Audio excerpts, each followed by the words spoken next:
नमस्कार प्यारे विद्यार्थियों, स्वागत है आपका ज्ञान सागर क्लासेस के ऑनलाइन प्लेटफॉर्म पर। जैसा कि आप लोग जानते हो, अपने पढ़ रहे हैं राजस्थान की राज व्यवस्था, जिसके अंदर अपने लोगों ने राज्यपाल टॉपिक को बहुत ही अच्छे तरीके से अध्ययन किया।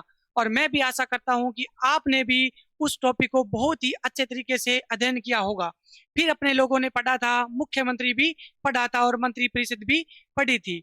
और मैं ये भी आशा करता हूँ कि आपने वो टॉपिक भी बहुत अच्छे तरीके से अध्ययन किया होगा। तो दोस्तों, अब अपने देखेंगे महाधिवक्ता। कार्यपालिका के अंदर जो आता है, कानून को लागू करता है, उसमें एक कार्यपालिका के अंदर क्या आता है, महाधिवक्ता भी आता है। जो राज्य सरकार का क्या होता है दोस्तों, वकील होता है। क्या होता है दोस्तों, वकील होता है। तो आज महाधिवक्ता के बारे में अपने लोग आर्टिकल देखेंगे और उससे संबंधित जो भी बातें होती हैं कि क्या क्या उससे संबंधित होता है, वो सब कुछ इस क्लास के अंदर देखेंगे। तो ध्यान से देखिएगा दोस्तों। अपने टॉपिक स्टार्ट करने जा रहा हूं मैं। महाधिवक्ता, राज्य सरकार का वकील। ठीक है दोस्तों, अपने टॉपिक स्टार्ट करेंगे आज। महाधिवक्ता।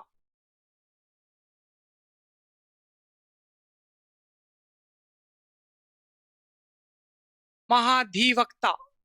ठीक है दोस्तों, अपने टॉपिक स्टार्ट करने जा रहे हैं। महाधिवक्ता, ध्यान से देखिएगा कि क्या होता है महाधिवक्ता, कौन नियुक्ति करता है, इसकी कार्यकाल क्या होता है, इसके कर्तव्य क्या होते हैं, इसकी योग्यता क्या होती है, इसको वेतन कौन देता है, इसको शपथ कौन दिलाता है, त्याग पत्र ये किसको देता है, ये सब कुछ आज इस क्लास क्लास के अंदर अपने अध्ययन करेंगे। ठीक है दोस्तों, तो अपने को पता है, अपने लोग राज्य सरकार पढ़ रहे हैं, राज्य सरकार पढ़ रहे हैं। तो भाग राज्य सरकार का कौन सा है, भाग नंबर 6। कौन सा है दोस्तों, भाग नंबर 6। ठीक है दोस्तों, कौन सा है, भाग नंबर कौन सा, 6। ठीक है दोस्तों, और अध्याय, कौन से अध्याय के अंदर कार्यपालिका का वर्णन है, तो आप लोगों को यह भी पता होगा कि कौन से अध्याय के अंदर है, अध्याय नंबर 2। कौन सा, अध्याय नंबर 2 के अंदर इसका उल्लेख है। अध्याय की बात करूं तो मैं अध्याय कौन सा लिख सकता हूं यहाँ पे, 2। ठीक है दोस्तों, भाग 6 और अध्याय 2। फिर अपने देखते हैं कि महाधिवक्ता के अंदर आर्टिकल कौन कौन से हैं। तो दोस्तों, दो ही आर्टिकल है। कितने आर्टिकल, दो ही आर्टिकल है। एक तो आर्टिकल है 165 और एक आर्टिकल है 177। उस दोनों के अंदर महाधिवक्ता के बारे में बताया गया है कि क्या क्या है और क्या क्या नहीं है। ठीक है दोस्तों, अगर मैं आर्टिकल की बात करूं, इसके अंदर आर्टिकल यानी अनुच्छेद, अनुच्छेद की बात करूं तो दो ही अनुच्छेद है। एक तो 165 देखेंगे और एक 177 देखेंगे। ठीक है दोस्तों, ध्यान से देखिएगा, 165 और 177। ठीक है दोस्तों, अब देखिए, जो महाधिवक्ता होता है, जो महाधिवक्ता होता है दोस्तों, वो क्या होता है, राज्य सरकार का वकील होता है। जैसे राज्य के अंदर किसी भी मंत्री के खिलाफ कोई भी ऐसा कोई कानूनी कार्रवाई की जाती है, तो उसका जो केस वेस लड़ता है, केस लड़ता है, कौन लड़ता है, राज्य सरकार का अलग से वकील होता है, जिसे क्या बोलते हैं, महाधिवक्ता बोलते हैं। ठीक है, एडवोकेट जनरल बोलते हैं जिसको, महाधिवक्ता बोलते हैं, एडवोकेट जनरल बोलते हैं। ठीक है, तो फिर देखिए, इसमें देखिए, ये राज्य सरकार का वकील होता है, ये अपने को पता है, राज्य के अंदर होता है। अगर केंद्र के अंदर मैं जाने की बात करूं, तो केंद्र के अंदर दोस्तों होता है महान्यायवादी होता है। कौन होता है, महान्यायवादी होता है उस केंद्र का वकील। और राज्य का वकील कौन होता है, महाधिवक्ता होता है। ठीक है दोस्तों, सेम सेम बातें हैं दोनों के अंदर। राज्य के अंदर भी जो महाधिवक्ता का काम होगा, वो सेम ही केंद्र के अंदर भी होता है। ठीक है दोस्तों, लेकिन केंद्र के अंदर बात करूं, जो नियुक्ति वगैरह शपथ वगैरह होता है, वो कौन दिलाता है, उसको भारत का राष्ट्रपति दिलाता है। और राज्य के अंदर कौन दिलाता है दोस्तों, तो राज्य का राज्यपाल दिलाता है। ठीक है दोस्तों, तो उसके अंदर आर्टिकल चेंज हो जाते हैं। यहाँ 165 और 177 आर्टिकल है। वही सेम बात वहां पे 76 और 88 आर्टिकल के अंदर वही बात कही गई है, जो केंद्र के अंदर महान्यायवादी होता है, जो केंद्र का वकील होता है। ठीक है दोस्तों, तो अपने यहाँ पे दे सकते हैं कि इसको क्या क्या बोलते हैं, महाधिवक्ता को क्या क्या बोलते हैं। तो देखिए, एक तो इसको बोलते हैं एडवोकेट जनरल। महाधिवक्ता को दोस्तों एक तो बोलते हैं एडवोकेट जनरल,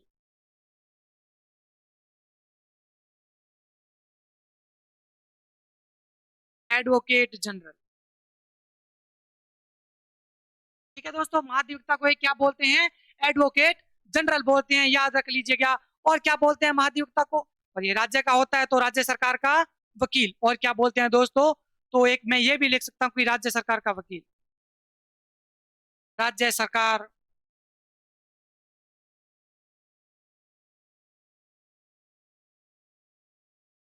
राज्य सरकार का वकील। ठीक है दोस्तों, अब देखते हैं कि महाधिवक्ता ये प्रावधान कहाँ से लिया गया है और कहाँ से अपने लोगों ने कि देखा कि राज्य के अंदर भी एक महाधिवक्ता होना चाहिए। ठीक है दोस्तों, तो एक पद का सृजन किया गया, इसमें राज्य पुनर्गठन अधिनियम लाया गया, एक कानून लाया गया, उसके तहत इस पद का सृजन किया गया कि राज्य के अंदर भी मंत्रियों को, जो मंत्रियों से संबंधित जो भी केस वगैरह होता है उनको लड़ने के लिए एक राज्य सरकार का अलग से वकील होना चाहिए। ठीक है, राज्य पुनर्गठन अधिनियम 1956 के तहत इस पद का सृजन किया गया। तो अपने लिख सकते हैं पद का सृजन, एक ये भी इसके अंदर लिख सकते हैं दोस्तों, पद का सृजन, पद का सृजन।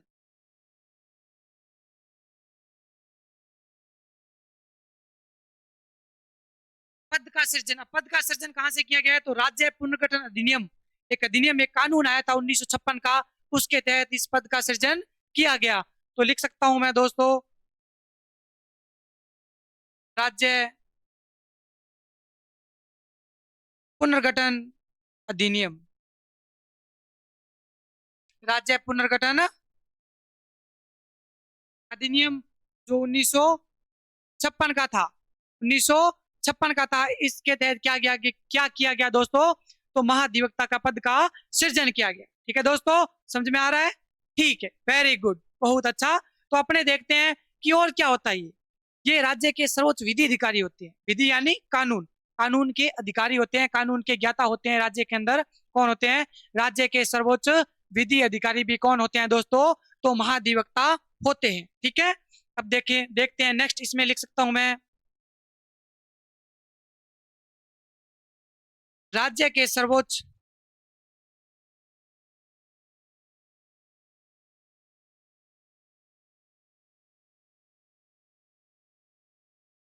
विधि अधिकारी, विधि यानी कानून के अधिकारी, कानून के ज्ञाता राज्य के अंदर कौन होते हैं दोस्तों, तो किसका नाम लिया जाता है, महाधिवक्ता का नाम लिया जाता है। ठीक है दोस्तों, याद रह जाएगा।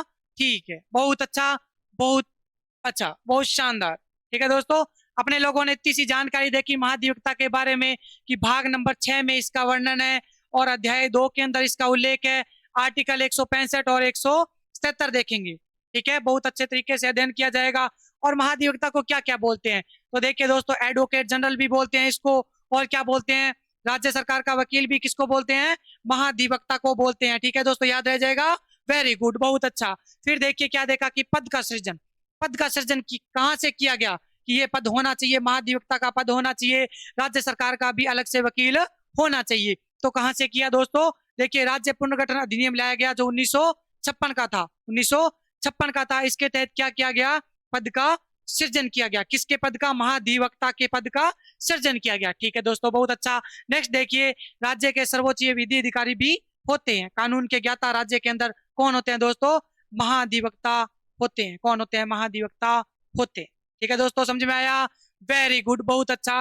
नेक्स्ट देखते हैं अपने लोग, नेक्स्ट आपको मैं एक चीज बता देता हूं दोस्तों, ध्यान से समझ लीजिएगा, फिर अपने लोग उसको लिख लेंगे। ठीक है, देखिए इसके अंदर मैंने आपको 2 आर्टिकल बताए, आर्टिकल कितने बताए, 2 बताए, इसको समझ लीजिएगा, फिर अपने करेंगे अच्छे से। अनुच्छेद 165 बताया और 177 बताया। ठीक है दोस्तों, जो अनुच्छेद 165 है इसके अंदर नियुक्ति है, एक तो इसकी नियुक्ति है कि महाधिवक्ता की नियुक्ति कौन करता है, महाधिवक्ता की नियुक्ति सर कौन करता है, इसकी नियुक्ति का उल्लेख कौन से आर्टिकल के अंदर है दोस्तों, तो कौन सा बताएंगे अपने लोग, 165, 165, बहुत अच्छा। ठीक है, फिर इसके अंदर देखेंगे और क्या देखेंगे, प्लस योग्यता, और इसके अंदर अपने क्या देखेंगे कि महाधिवक्ता की योग्यता क्या होती है, सर योग्यता क्या होती है, तो अनुच्छेद 165 के अंदर भी देख लेंगे अपने कि महाधिवक्ता की योग्यता क्या होती है। ठीक है दोस्तों, फिर अपने देखेंगे इसके अंदर,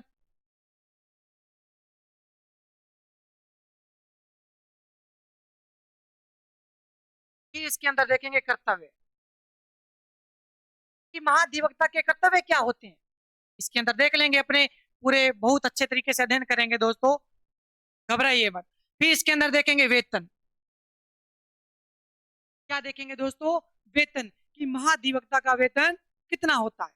ठीक है दोस्तों, और कौन निर्धारण करता है कितना वेतन होता है, ये सब भी इसी आर्टिकल के अंदर अपने लोग देखेंगे, बहुत अच्छा। और इसके अंदर क्या देखेंगे दोस्तों, और इसके अंदर अपने देखेंगे कार्यकाल। कार्यकाल कि महाधिवक्ता का कार्यकाल कितने वर्ष का होता है। ठीक है दोस्तों, ठीक है, बहुत अच्छा, बहुत नाइस, बहुत शानदार। फिर जो 177 आर्टिकल है, जो अनुच्छेद 177 है, थोड़ा सा ऊपर ऊपर बता देता हूं, मैं आपको लिखवा दूंगा बहुत अच्छे तरीके से। तो अनुच्छेद 177 में दोस्तों ये बात कही गई है कि महाधिवक्ता, जो महाधिवक्ता राज्य सरकार का वकील होता है वो, और जो मंत्री होते हैं विधानमंडल, राज्य के अंदर सर्वोच्च कौन होता है, विधानमंडल होती है सर, कौन होता है, हाँ तू बता कौन होता है, हाँ व्हाइट शर्ट तू, तेरे से पूछ रहा हूँ, तेरे से कौन, कौन, हाँ विधानमंडल, यस यस सही, वेरी गुड, शाबाश, पढ़ रहा है तू बहुत अच्छे तरीके से, सिलेक्शन होगा तेरा, टेंशन मत ले, ऐसे ही तू मेहनत करता रहे, तेरा सिलेक्शन श्योर है, टेंशन मत ले, मेरा आशीर्वाद है। हाँ तेरे से बोल रहा हूँ, इधर किधर किधर, इधर उधर मत देख, तेरे से बोल रहा हूँ। 177 के अंदर दोस्तों ये बात कही गई है, जो महाधिवक्ता होता है और विधानमंडल में जो मंत्री होता है, वो दोनों, जो विधानमंडल के दो सदन होते हैं, कितने सदन होते हैं, दो सदन होते हैं, एक तो विधानसभा और एक विधान परिषद, एक विधानसभा और विधान परिषद, ये दोनों बैठकों के अंदर, जो दोनों सदनों के अंदर बैठकें होती है, तो उनके अंदर एक तो महाधिवक्ता और एक कौन दोस्तों, मंत्री बैठ सकते हैं, अपना विचार विमर्श भी दे सकते हैं, कुछ सलाह दे सकते हैं, ठीक है। लेकिन जब वोटिंग की बारी आएगी, किसी विधेयक से संबंधित वोटिंग की बारी आएगी, तो जो विधानसभा का सदस्य है दोस्तों, वो विधानसभा के अंदर वोटिंग करेगा, और विधान परिषद का सदस्य है दोस्तों, वो विधान परिषद के अंदर वोटिंग करेगा। ठीक है दोस्तों, समझ में आया। लेकिन महाधिवक्ता कोई वोटिंग नहीं करेगा, क्यों नहीं करेगा, क्योंकि महाधिवक्ता दोस्तों अपने को पता है क्या होता है, एक वकील होता है, वो मंत्री नहीं होता है। ठीक है दोस्तों, ये बैठ सकता है, किसी भी सदन के अंदर बैठ सकता है, अपना विचार विमर्श भी दे सकता है, लेकिन वोटिंग की बारी आएगी तो महाधिवक्ता वोटिंग नहीं करेगा, क्योंकि ये राज्य सरकार का क्या होता है दोस्तों, वकील होता है। क्या होता है दोस्तों, वकील होता है। वेरी गुड, शाबाश, बहुत अच्छा, बहुत शानदार। देखिए अब अपने लोग अनुच्छेद 165 के 65 को ध्यान से देखते हैं, ठीक है, एक एक चीज देखते हैं कि आपको मैंने समझा दिया, लेकिन और अच्छे तरीके से आपको अब समझ में आ जाएगा। ठीक है दोस्तों, टेंशन मत लीजिए, घबराइए मत। मैं आर्टिकल स्टार्ट करता हूं, अनुच्छेद 165, पहला आर्टिकल डालता हूं, अनुच्छेद 165। इसके अंदर देखते हैं पहले नियुक्ति, पहले नियुक्ति करते हैं, बाद में सब कुछ दिलाएंगे इसको, शपथ वेतन सब दिलाएंगे। तो नियुक्ति, जो महाधिवक्ता होता है राज्य के अंदर दोस्तों, उसकी नियुक्ति कौन करता है, तो नियुक्ति याद रख लेना, राज्यपाल द्वारा की जाती है। किसके द्वारा की जाती है, राज्य के अंदर सर्वोच्च कौन होता है, संवैधानिक प्रमुख कौन होता है दोस्तों, कौन होता है दोस्तों, कौन होता है दोस्तों, राज्यपाल। कौन होता है, राज्यपाल। तो नियुक्ति किसके द्वारा की जाएगी महाधिवक्ता की, तो याद रख लेना दोस्तों, राज्यपाल द्वारा, किसके द्वारा, राज्यपाल द्वारा। ठीक है दोस्तों, समझ में आया, नियुक्ति कौन करेगा, राज्यपाल करेगा। ठीक है, बहुत अच्छा, बहुत शानदार। नेक्स्ट इसी आर्टिकल के अंदर देखते हैं योग्यता। नेक्स्ट क्या बात करूं मैं, योग्यता की। जो राज्य के अंदर जो महाधिवक्ता होता है उसकी योग्यता क्या होती है, तो योग्यता में मैं ये लिख सकता हूं दोस्तों, ये चीज लिख सकता हूं, हाई कोर्ट के जज के समान योग्यता होती है। तो आप पूछोगे सर हाई कोर्ट के जज की योग्यता क्या होगी, वो मैं आर्टिकल 217 पढ़ाऊंगा मैं आपको, हाई कोर्ट जब स्टार्ट करूंगा उसके अंदर मैं बता दूंगा कि हाई कोर्ट के जज की योग्यता क्या होती है। अपने को यहाँ पे इतना याद रखना है, हाई कोर्ट के जज के समान इसकी योग्यता होती है। ठीक है दोस्तों, वेरी गुड, नाइस, बहुत शानदार। योग्यता में क्या लिखता हूँ, लिख सकता हूँ हाई कोर्ट के जज के समान। ठीक है दोस्तों, हाई कोर्ट के जज के समान इसकी योग्यता होती है। ठीक है दोस्तों, चलो मैं बता देता हूँ, बाकी मैं हाई कोर्ट पढ़ाऊंगा तो पूरा डिटेल से बता दूंगा मैं आपको। हाई कोर्ट के जज की योग्यता, अपने को पता है कि पहला तो भारत का नागरिक होना चाहिए, पहली कंडीशन क्या होनी चाहिए कि भारत का नागरिक होना चाहिए। दूसरी योग्यता होती है हाई कोर्ट के जज की कि वो 10 वर्ष तक न्यायिक पद धारण किया हुआ होना चाहिए, यानी जज रहा हुआ होना चाहिए किसी भी न्यायालय के अंदर, हाई कोर्ट के अंदर नहीं, किसी अन्य न्यायालय के अंदर, जिला न्यायालय, कोई भी छोटे न्यायालय होते हैं उसके अंदर। दोस्तों और अगर वो नहीं हो अगर वो 10 वर्ष तक न्यायिक पद धारण नहीं किया हुआ हो उसका, तो उसकी योग्यता ये भी काउंट की जा सकती है क्या, कि वो 10 वर्ष तक हाई कोर्ट के अंदर वकील के तौर पर काम किया हुआ होना उसका चाहिए। ठीक है दोस्तों, ये हाई कोर्ट के जज की क्या होती है दोस्तों, आर्टिकल 217 के तहत योग्यता होती है। और यही योग्यता किसकी होती है दोस्तों, महाधिवक्ता की योग्यता यही होती है। समझ में आया?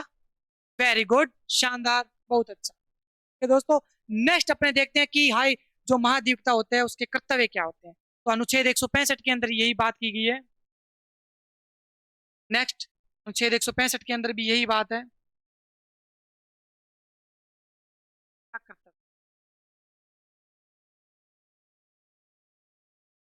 पहला कर्तव्य लिखूंगा दोस्तों, तो कर्तव्य अपने को पता है कि हाई जो महाधिवक्ता होता है उसकी नियुक्ति कौन करता है, कौन करता है दोस्तों, राज्यपाल द्वारा उसकी नियुक्ति की जाती है।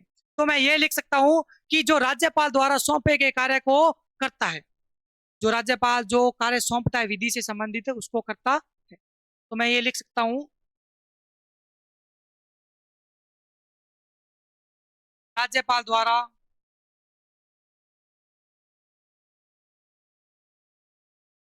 सौंपे गए कार्य करना। अब राज्यपाल ने नियुक्ति की है, तो सीधी सी बात है राज्यपाल काम तो सौंपेगा, इसको करने पड़ेंगे इसको।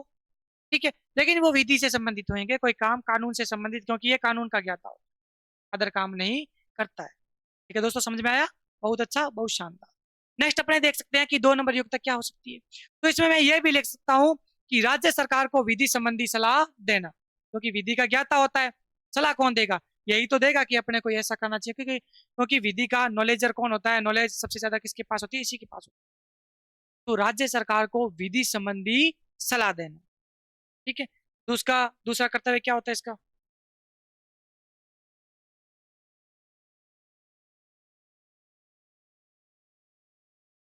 राज्य सरकार को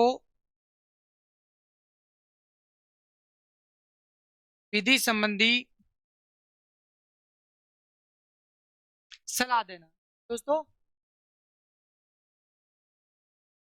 राज्य सरकार को विधि संबंधी सलाह कौन देता है, कौन देता है, महाधिवक्ता।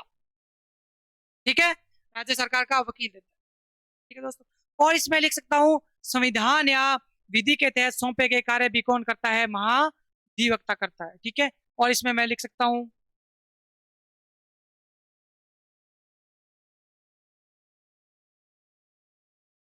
संविधान या विधि के तहत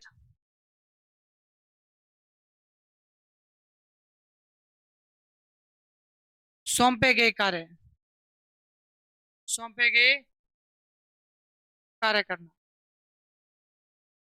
ठीक है दोस्तों, संविधान या विधि के तहत सौंपे गए कार्य कौन करता है दोस्तों, कौन करता है, महाधिवक्ता। वेरी गुड, शानदार। ठीक है दोस्तों, और इसके अंदर देखेंगे अपने कार्यकाल, इसी अनुच्छेद के अंदर मैं बात कर रहा हूँ, नियुक्ति देख ली अपने लोगों ने, अनुच्छेद 165 के अंदर कौन करता है, राज्यपाल करता है। फिर अपने योग्यता देख ली, योग्यता किसके समान होती है, हाई कोर्ट के जज के समान महाधिवक्ता की योग्यता होती है।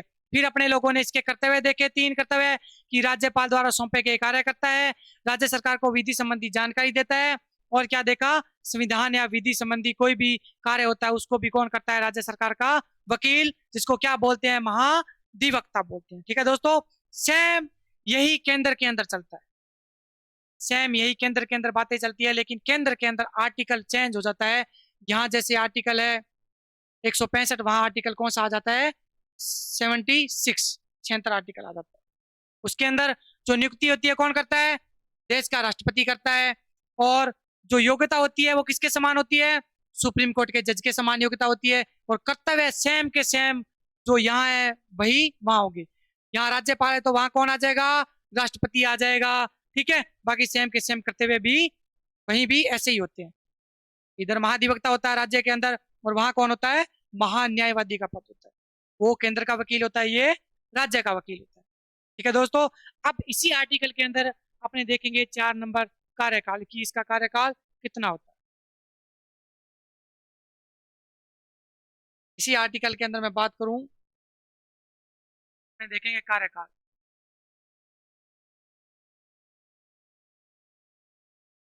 आप ऐसे बताइए कि इसकी नियुक्ति कौन करता है? राज्यपाल करता है। तो कार्यकाल क्या होगा? राज्यपाल के पश्चात प्रेम, मतलब राज्यपाल कब भी इसको हटा सकता है। ठीक है ना दोस्तों? तो इसमें कार्यकाल मैं लिख सकता हूं राज्यपाल के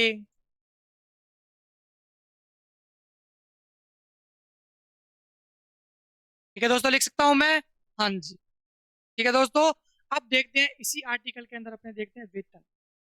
क्या देखेंगे कि वेतन कितना होता है? तो वेतन होता है दोस्तों इसका 2,25,000 रुपये वेतन होता है। और कौन निर्धारित करता है? विधानमंडल। इसी अनुच्छेद के अंदर अपने देखेंगे वेतन। क्या देखेंगे? वेतन। वेतन में मैं बात करूं तो कौन निर्धारित करता है? विधानमंडल। विधानमंडल द्वारा निर्धारण। विधानमंडल द्वारा निर्धारण वेतन होता है। और नोट डाल के लिख लेना आप लोग, कितना होता है दोस्तों? तो 2,25,000। कितना होता है? 2,25,000 वेतन होता है। और कहाँ से दिया जाता है इसको? राज्य की संचित निधि से। कहाँ से? राज्य की संचित निधि से।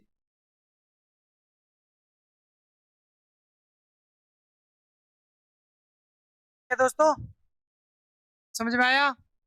बहुत अच्छा। मैं आशा करता हूँ कि आपको समझ में आ रहा है। दोस्तों कार्यकाल देख लिया, वेतन भी इसी आर्टिकल के अंदर अपने लोगों ने देख लिया। अब देखिए, इसको हटाया भी जाता है, शपथ भी दिलाया, त्याग पत्र। लेकिन इन चीजों का संविधान में कोई उल्लेख नहीं है। इसको कैसे हटाया जाता है, इसको शपथ कौन दिलाता है, और ये त्याग पत्र किसको देता है, इसका संविधान में कोई उल्लेख नहीं मिलता। लेकिन मान के चले अपने लोग कि इसको शपथ कौन दिलाता है, नियुक्ति कौन करता है? राज्यपाल करता है सर। तो शपथ भी कौन दिलाएगा? राज्यपाल। ठीक है। हटाएगा कौन? हटाएगा राज्यपाल हटाएगा। और ये त्याग पत्र भी किसको देगा? तो सर राज्यपाल को ही त्याग पत्र देगा। लेकिन इन चीजों का संविधान में कोई उल्लेख नहीं मिलता है। ठीक है दोस्तों, तो मैं लिख सकता हूँ, ये चीज लिख सकता हूँ। एक तो हटाना, शपथ, और त्याग पत्र, ये सब किसको देगा दोस्तों? राज्यपाल को। किसको? राज्यपाल को। सभी राज्यपाल को। ठीक है। लेकिन इसका संविधान में उल्लेख नहीं है। ऐसे मैं लिख सकता हूँ उल्लेख नहीं है। समझ लेना कि संविधान में इसका उल्लेख नहीं है। उल्लेख नहीं है। इन चीजों का संविधान में कोई उल्लेख नहीं मिलता है। एक तो हटाना कैसे हटाया जाता है, इसको शपथ कौन दिलाता है, और ये त्याग पत्र किसको देता है, इसका संविधान में कोई उल्लेख नहीं मिलता। ठीक है दोस्तों, समझ में आया अनुच्छेद 165? मैं आशा करता हूं कि अनुच्छेद 165 आपको बहुत अच्छे तरीके से समझ में आया होगा। ठीक है दोस्तों, नेक्स्ट अनुच्छेद देखते हैं 177। नेक्स्ट अनुच्छेद देखते हैं दोस्तों अपने 177, आर्टिकल 177।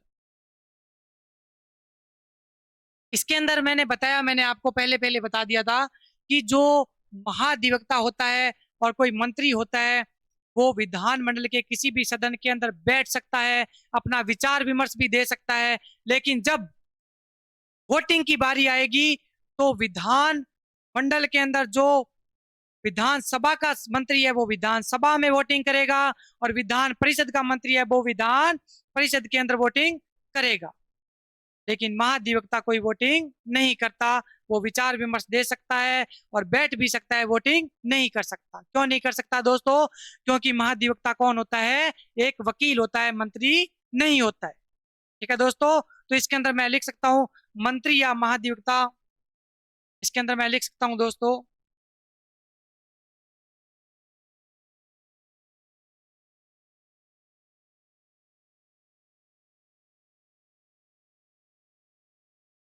मंत्री या महाधिवक्ता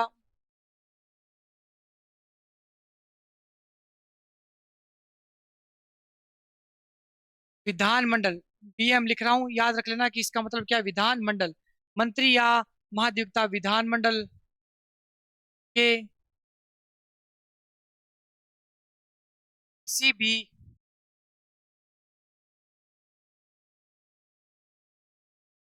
सदन में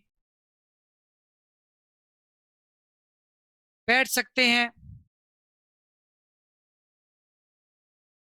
बैठ सकते हैं, अपना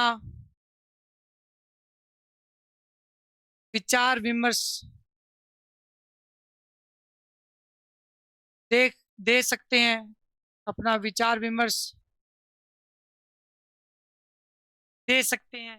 कि मंत्री और महाधिवक्ता विधानमंडल के किसी भी सदन के अंदर बैठ सकते हैं, अपना विचार विमर्श या वक्तव्य भी दे सकते हैं। लेकिन जब मतदान बारी आएगी, जब मतदान की बारी आएगी, परंतु मतदान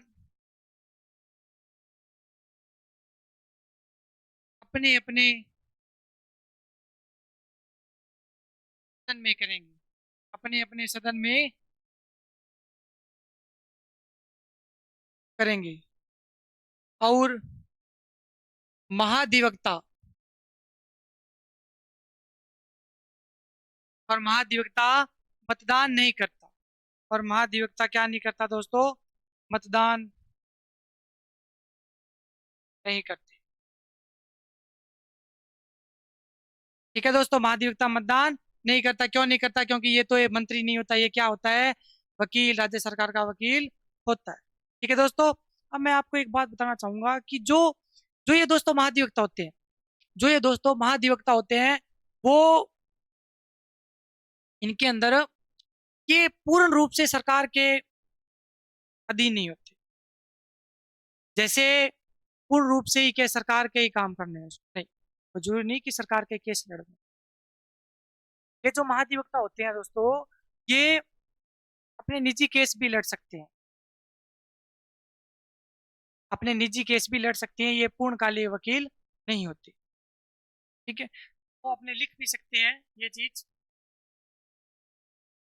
ये चीज मैं लिख सकता हूँ दोस्तों।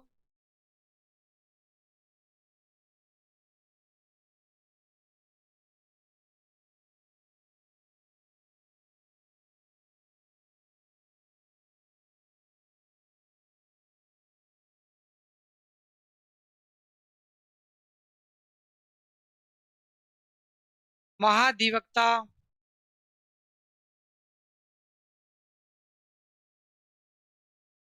सरकार के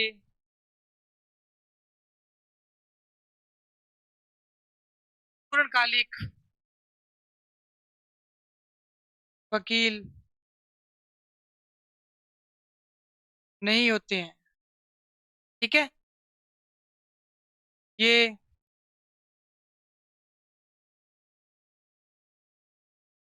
निजी केस भी, यानी निजी केस भी लड़ सकते हैं, निजी केस भी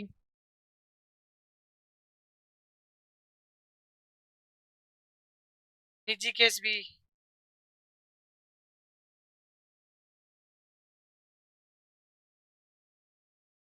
लड़ सकते हैं।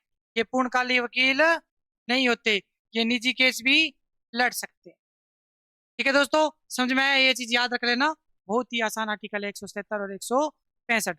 अब देखते हैं दोस्तों, जो महाधिवक्ता होता है कि प्रथम महाधिवक्ता अपने कौन है। ठीक है, 18 में कौन थे, 19 में कौन थे, ये चीजें थोड़ी सी अपने लोग देख लेते हैं। अपने को ये चीज भी पता होनी चाहिए कि वर्तमान के अंदर कौन है, पहले महाधिवक्ता कौन थे। ठीक है, तो मैं लिखूंगा कि प्रथम महाधिवक्ता।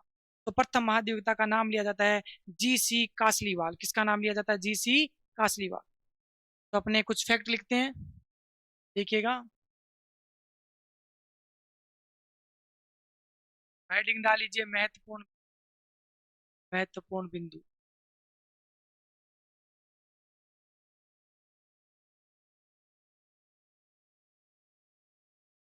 इसमें पहला लिखिए आप, प्रथम महाधिवक्ता। प्रथम महाधिवक्ता,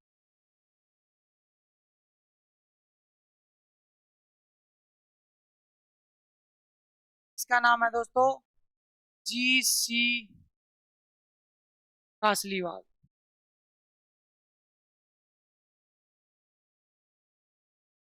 महाधिवक्ता कौन है दोस्तों?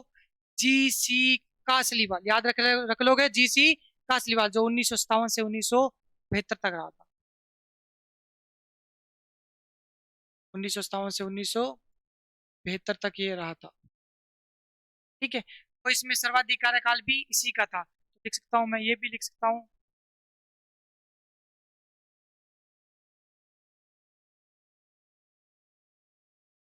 सर्वाधिक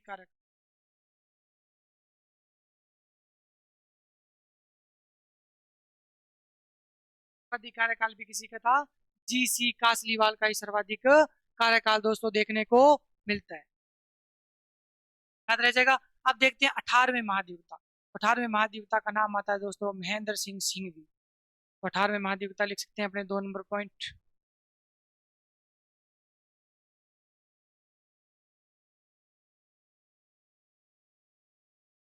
18वें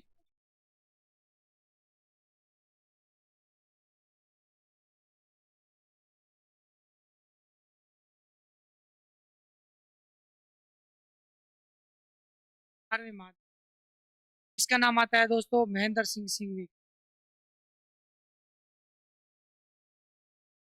महेंद्र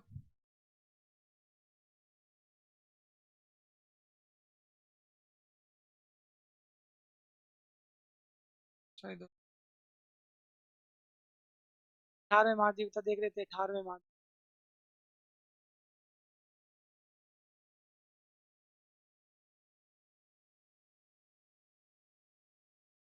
कौन है दोस्तों? महेंद्र सिंह सिंघवी, इसका नाम लिया जाता है महेंद्र सिंह सिंघवी का। तो दोस्तों अब 3 नंबर इसमें महत्वपूर्ण बिंदु देख सकते हैं कि 19वें महाधिवक्ता कौन है। तो 19वें महाधिवक्ता का नाम आता है राजेंद्र प्रसाद गुप्ता, जो वर्तमान के अंदर है अपने। तो नेक्स्ट पॉइंट पॉइंट लिख सकते हैं अपने 19वें महाधिवक्ता। 19वें महाधिवक्ता में किसका नाम लिया जाता है दोस्तों? राजेंद्र प्रसाद गुप्ता, जो अपने वर्तमान के अंदर महाधिवक्ता है 19वें नंबर के, उसके नाम क्या है? राजेंद्र प्रसाद गुप्ता। ठीक है दोस्तों, बहुत अच्छा, बहुत शानदार। अब देखते हैं कि इसकी महाधिवक्ता की जो मुख्य पीठ होती है वो कहाँ पे है। मुख्य पीठ कहाँ है? जोधपुर के अंदर। ये लिख सकते हैं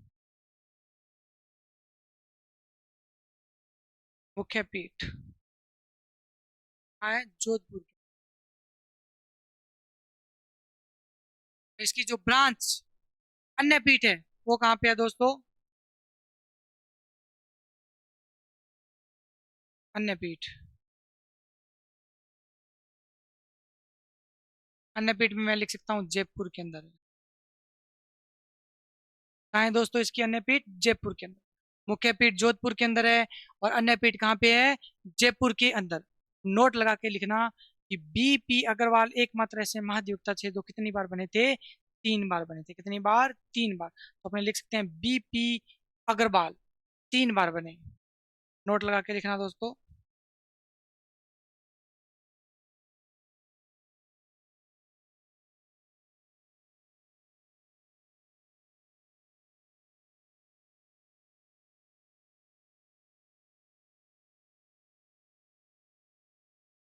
BP अग्रवाल ये कितनी बार बने थे?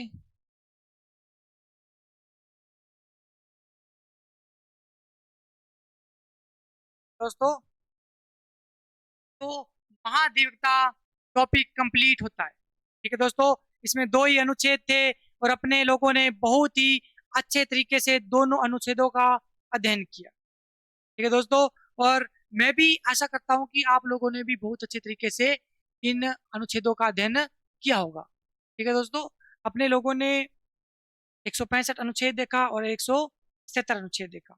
सेम राज्य के अंदर जैसे महाधिवक्ता होता है उधर महान्यायवादी होते हैं, वहां पे अनुच्छेद 76 89 का फॉर्मूला अपनाना, तो आर्टिकल निकल जाएगा, माइनस करना इसमें से 165 में से 89, तो उधर 76 निकल जाएगा और उधर से माइनस करना तो कितना निकल जाएगा? 88 निकल जाएगा। सेम यही बातें महाधिवक्ता के उधर महान्यायवादी के बारे में की कही गई है केंद्र के अंदर, और राज्य के अंदर महाधिवक्ता जो अपने लोगों ने अच्छे तरीके से अध्ययन कर लिया। ठीक है दोस्तों, तो मैं आशा करता हूं कि आप लोगों ने भी इस क्लास का आनंद लिया होगा और बहुत अच्छे तरीके से अध्ययन किया होगा। तो दोस्तों अगर आपको ये क्लास अच्छी लगी हो तो आप लोग इस क्लास को लाइक शेयर एंड कमेंट जरूर कीजिएगा। और अपने लोग मिलते हैं नेक्स्ट क्लास के अंदर, और विधानमंडल अपने टॉपिक लेके आऊंगा और उसको बहुत अच्छे तरीके से अध्ययन करेंगे अपने लोग। तो नेक्स्ट क्लास के अंदर दोस्तों मिलते हैं विधानमंडल टॉपिक के साथ। जितने तक जय हिंद, जय भारत।